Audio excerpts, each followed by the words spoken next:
What's going on, peoples? So this is gonna be part 3 of a however long series this is gonna end up being. The last time we ended up getting the motor into the car, which was probably the biggest thing or the tallest order for this whole project.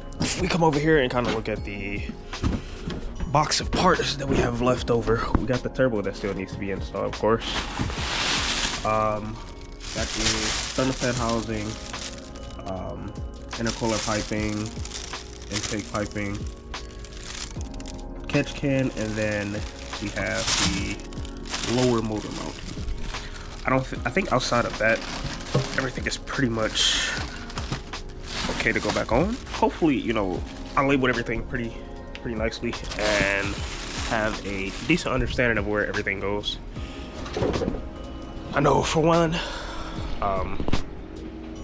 all of this stuff that's dealing with the transmission is probably going to not stress me out, but gonna be a little bit confusing for your boy. Everything else I really think should be okay. So I think for today I want to, I'm not really sure where I want to start. So got the power steering, pulley, AC pump on, or AC compressor. We got both of those mounted down. It's one piece of the puzzle. I think next piece is gonna be getting this intermediary shaft. I guess that's what they want to call this. But this pretty much goes into the transmission housing and goes all the way through to the transfer case so that the axle can have something to be connected to. Or disconnect it to pull over so that the whole lower control arm can drop. So I think I'm gonna redo that. So I'm gonna get some weight off of this thing.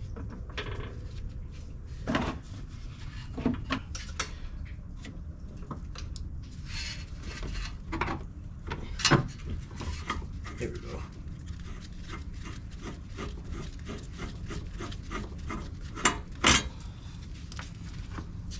I'm gonna move it a bit with this Mitsubishi gear oil, transmission oil, whatever you want to call it.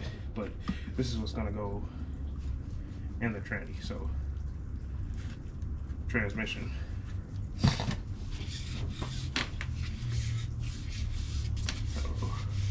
Should act as a pretty good lubricant when it comes to sliding the shaft in.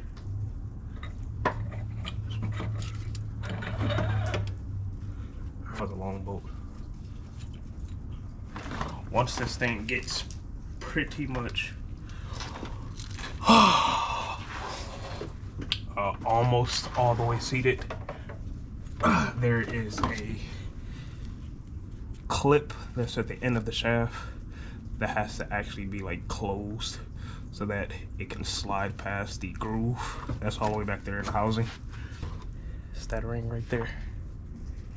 It has to be compressed.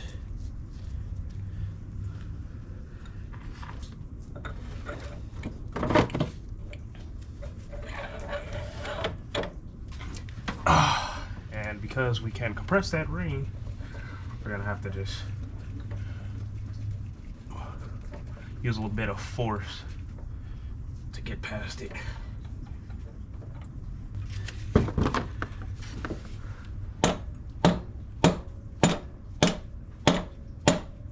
The new Johnnies that are gonna be going in are in these boxes. They've been waiting here for forever.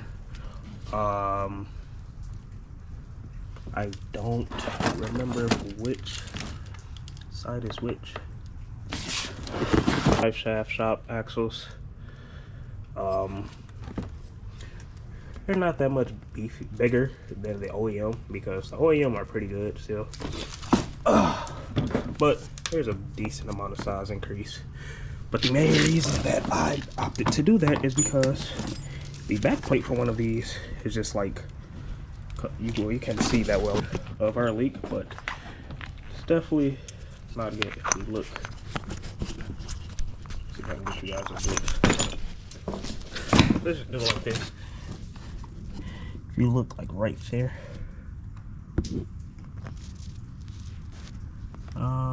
there's a plate right down below, and if you look all the way in there, it's not supposed to look like that. So not really sure what happened with that, but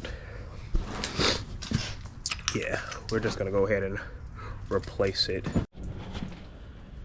All right, as we can see here,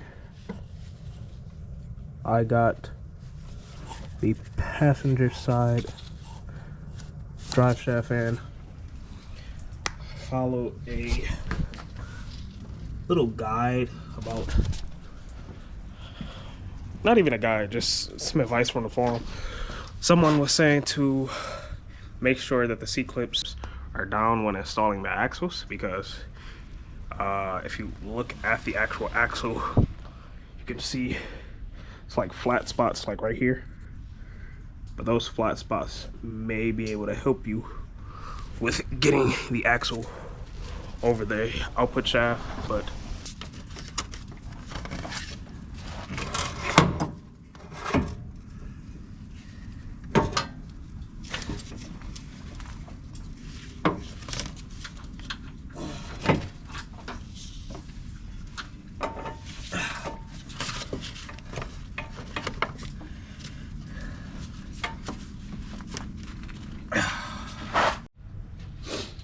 and the trick worked again. So I think the key to doing this is making sure that the make sure that everything is seated.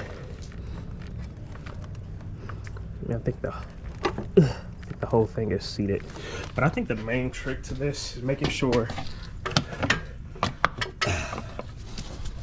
the splines are lubed, and that, like I said, or like the forum post said, make sure that C-clip is in that flat spot so that it has an area to kind of collapse into. So probably gonna button all that stuff up and then see where I'm at. Hopefully you know, it's like decent progress. I mean, we got 1, 2, 3, 4 things on, and we still would have to do, you know, various wiring stuff. Not like actually rewiring anything, but just making sure all the wires and stuff where connectors are reconnected, piping, manifolds. And honestly, that would be it. I probably gotta go get some cotter pins, both for the axles and for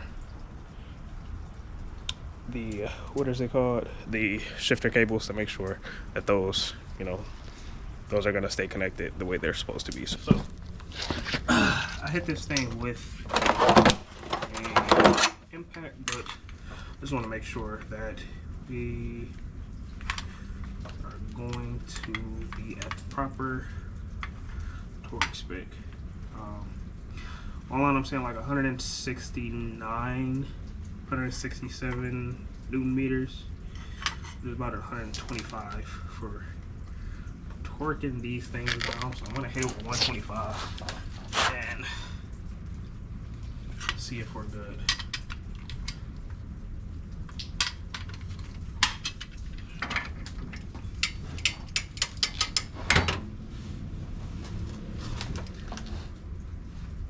Really?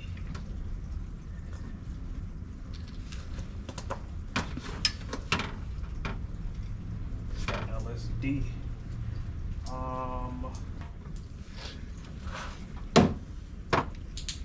That's stupid. Use your common sense. What the fuck am I doing?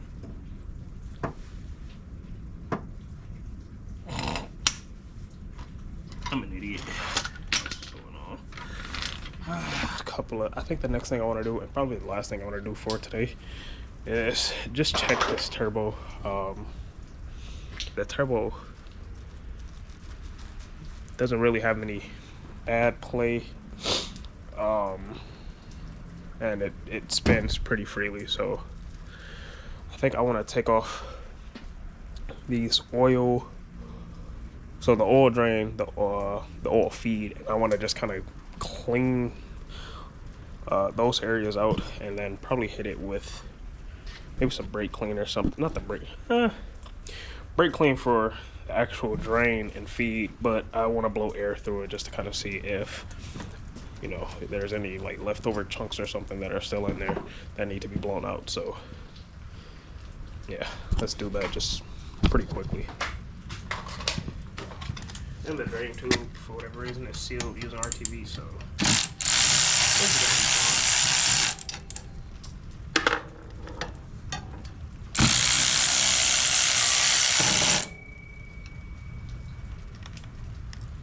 Oh, I guess it's just, oh, okay, I'm actually surprised. It's just RTV as like a second, like an added layer of precaution. Looking inside,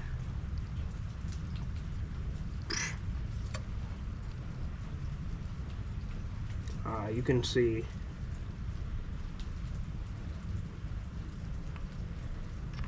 like a couple of chunks, and that's about it.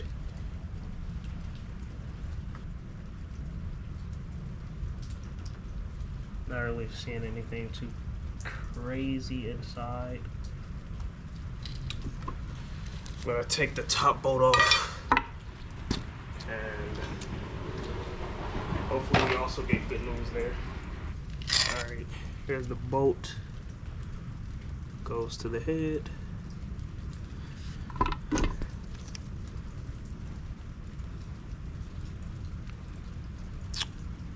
That looks fine. Turn this around. Look inside. So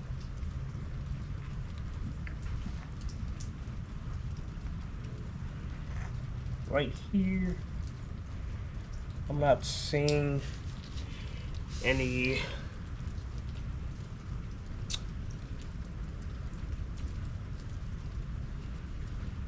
I'm not really seeing anything that's jumping out at me. I can definitely see, like, in the exhaust housing, or at least the you know, the manifold, the flange, or whatever you want to call it. I can definitely see a couple of you know, noticeable chunks.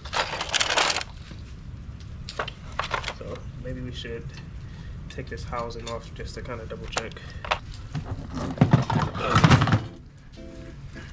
This, like, I think this is a coating from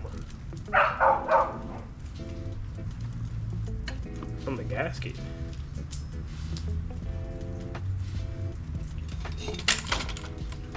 Fuck.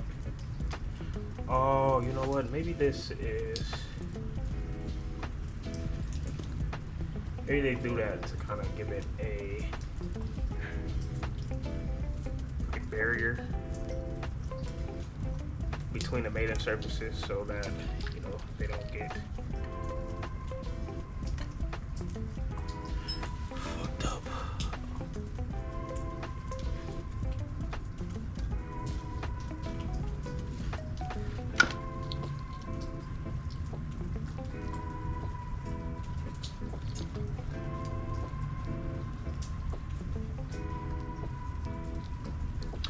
Okay, so maybe I had nothing to worry about. Yeah, I barely see anything in the dump tube in the actual O2 housing. So this is probably a waste, but you know, now I have a fresh you know, I'm not like panicking, I guess, because I know everything is pretty much okay. That gasket looked fine, so I'm just gonna leave it there, and then we can just kind of reconnect everything that we had. So as you can see, we got like some gasket maker or something all over it, so we're gonna pretty much scrape all this stuff off, and then probably put some new gasket maker on there. I'm gonna be kind of careful to not get any of it actually inside the tube, but I think I'm gonna reapply a light coat. All right, I feel like this is decent enough. I mean, it's really like a second layer of precaution considering I'm adding this gasket in between the two.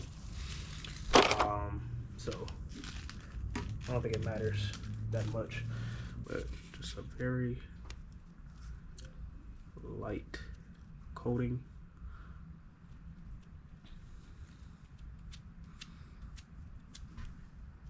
I'm gonna try to push away from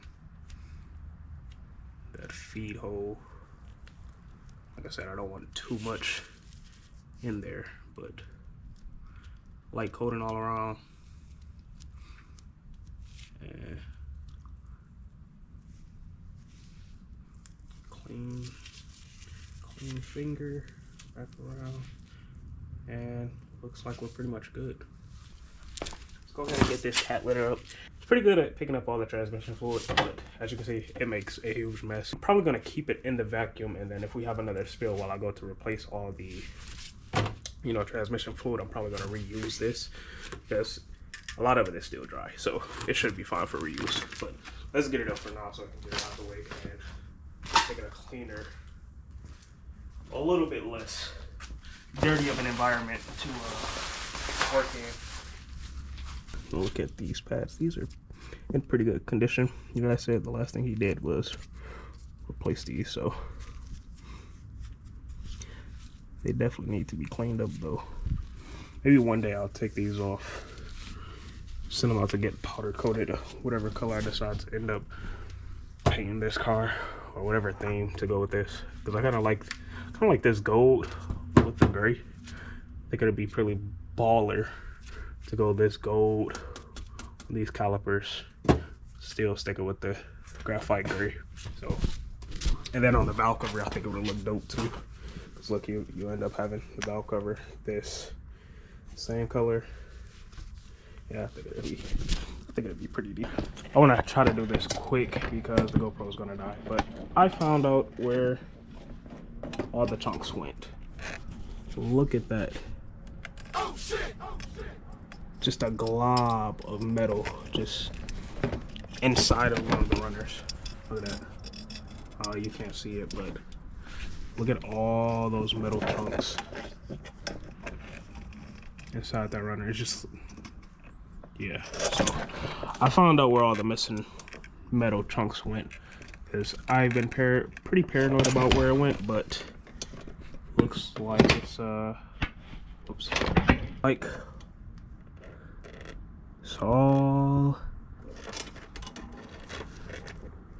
in the manifold. That revelation, I guess, I think this is gonna put a hold onto any progress with the Evo. I don't think it's good to go with this intake manifold. I think there's just too many unknowns on, you know, with it.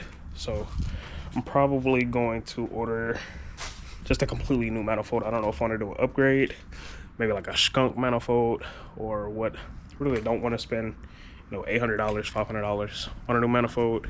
So maybe I can, I don't know, scavenge up a, I don't know, just something different.